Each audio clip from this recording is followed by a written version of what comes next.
अस्सलामुअलैकुम रहमतुल्लाह। Welcome to makes life easy. अल्लाह सुब्हाना तआला आपको सुख सेहत और आसानियाँ अता फरमाए। आज मैं आलू और सूजी से ज़बरदस्त से आसानी से बनने वाले जायकेदार स्नैक्स बनाना सिखाऊंगी जो बहुत जल्द रेडी हो जाते हैं। चलें वक्त ज़ाया किए बिना इसे जल्दी से बनाना शुरू करते हैं। इन टेस्टी सुपर स्नैक्स को बनाने के लिए मैंने 2 लार्ज साइज़ के आलू लिए हैं। आप मीडियम साइज़ के 3 आलू भी ले सकते हैं। इन्हें मैं पील ऑफ कर लूँगी। पील ऑफ करने के बाद मैं इन आलूओं को अच्छी तरह से वॉश कर लूँगी। आलूओं को पील ऑफ करने के बाद मैंने अच्छा से इन्हें वॉश कर लिया था। अब मैं इन्हें स्लाइस में कटिंग कर लूँगी। मैं तमाम आलूओं को इसी तरह से स्लाइस में कटिंग कर लूँगी। मैंने कटिंग करते हुए तमाम स्लाइस की इस तरह से कटिंग मुकम्मल कर ली है।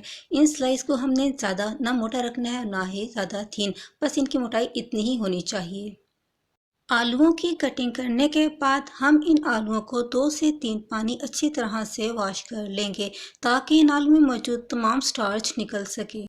अब इन आलूओं को हम टिश्यू की हेल्प से या किचन क्लॉथ की हेल्प से अच्छा सा ड्राई कर लेंगे।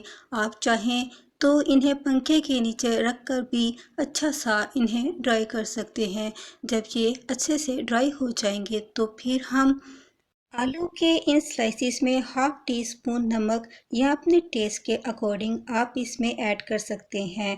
हाफ टी स्पून इसमें चाट मसाले का जाएगा।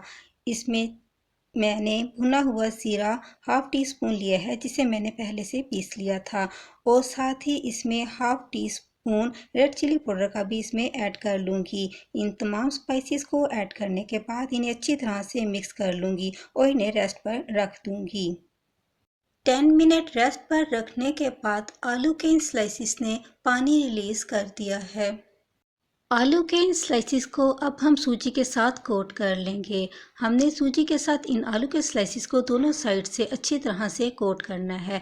मैंने तमाम आलू के स्लाइसिस को अच्छी तरह सूजी से कोट कर लिया है। अब हम इन्हें फ्राई करने की तरफ चलते हैं। एक फ्राई पैन को हम ऑयल से ग्रीस कर लेंगे और अब हम इसमें आलू के उन स्लाइसिस को जिन्हें हमने सूजी के साथ कोट कर लिया था इसमें अच्छी तरह से सेट कर लेंगे और इन्हें लो फ्लेम पर पकने के लिए छोड़ देंगे। जैसे ही ये स्लाइसिस एक साइड से थोड़ा कुक हो जाएंगे तो फिर हम इन्हें फ्लिप कर देंगे।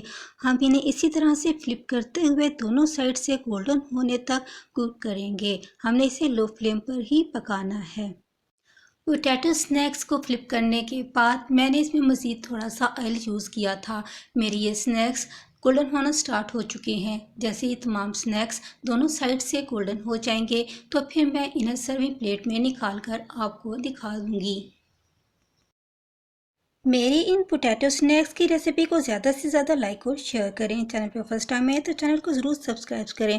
बेल नोटिफिकेशन को भी ऑन रखें ताकि आप मेरी ऐसी मज़े की रेसिपीज़ को बनाकर खूब इंजॉय कर सकें। इन स्नैक्स को आप केचप के साथ भी खा सकते हैं और अगर आप चाहें तो आप इन्हें दही की चटनी के साथ भी खाकर इंजॉय कर सकते हैं।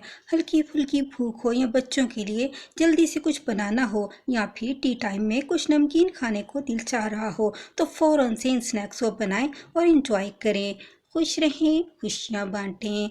अस्सलामुअलैकुम।